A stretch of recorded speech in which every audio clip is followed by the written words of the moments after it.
Bonjour, aujourd'hui je commence une série pour parler de sécurité sur nos applications Ruby on Rails. Dans cette vidéo, je vais vous parler de XSS ou Cross-Site Scripting.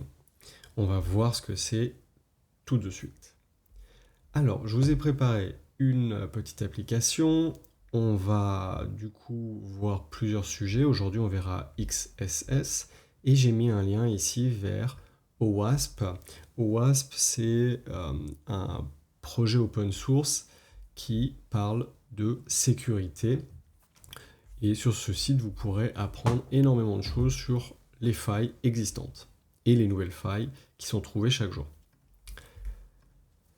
Alors, qu'est-ce que c'est que le cross-site scripting ?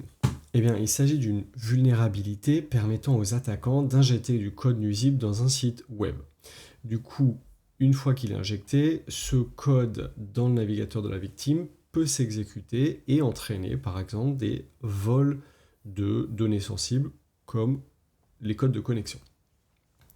Bonne nouvelle, Rails nous aide à nous prémunir en nettoyant les liens de ce qui pourrait être dangereux, tout simplement en entourant le link to avec un sanitize. Alors on va commencer. On va faire par exemple tout d'abord un lien qui fonctionne très bien, qui est normal, qui n'a pas de souci. Donc ici ça nous amène bien sur Google. Le deuxième, sans sanitize, ça fonctionne aussi. Donc ça, on n'a pas de souci. Maintenant, imaginons que je crée une attaque et que je veuille exécuter du JavaScript. C'est parti. Ici, on voit, je ne peux plus cliquer. Par contre, ici, je peux cliquer et j'ai une attaque. Si je regarde, j'inspecte, qu'est-ce qui s'est passé ? Eh bien, désolé, tac. Ici, Rails a sanitize le lien et il a enlevé le JavaScript, tout ce qui lui paraît malicieux. Ici, je n'ai pas utilisé sanitize et on retrouve dans le href le JavaScript alert. Et donc, lorsque je clique sur le bouton, ça exécute ce JavaScript. Si on regarde dans le code, ici, un lien unsafe, je fais juste un link to habituel avec le target attribut de mon lien. Donc ça, c'est ce que l'utilisateur a soumis.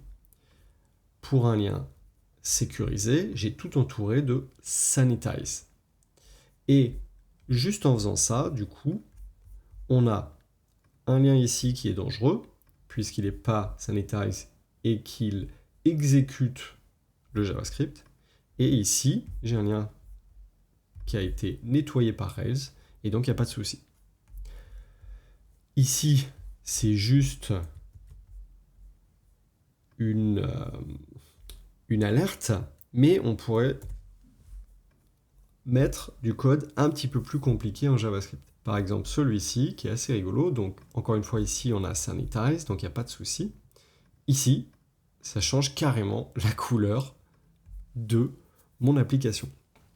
Donc, on comprend que si on ne fait pas attention, qu'on récupère de la donnée utilisateur et qu'on la manipule sans précaution, eh bien, on peut se retrouver avec du code JavaScript qui est exécuté. Pour aller un peu plus loin, je vous ai mis le lien de OWASP sur les attaques de type XSS. Je la mettrai aussi dans la description de la vidéo. Donc, en conclusion, si vous récupérez de l'information utilisateur et que vous voulez l'afficher, n'oubliez pas d'utiliser sanitize autour de ce que vous allez afficher sur votre site web. J'espère que vous avez appris quelque chose. Continuez à me suivre sur Cocoricodo et à bientôt.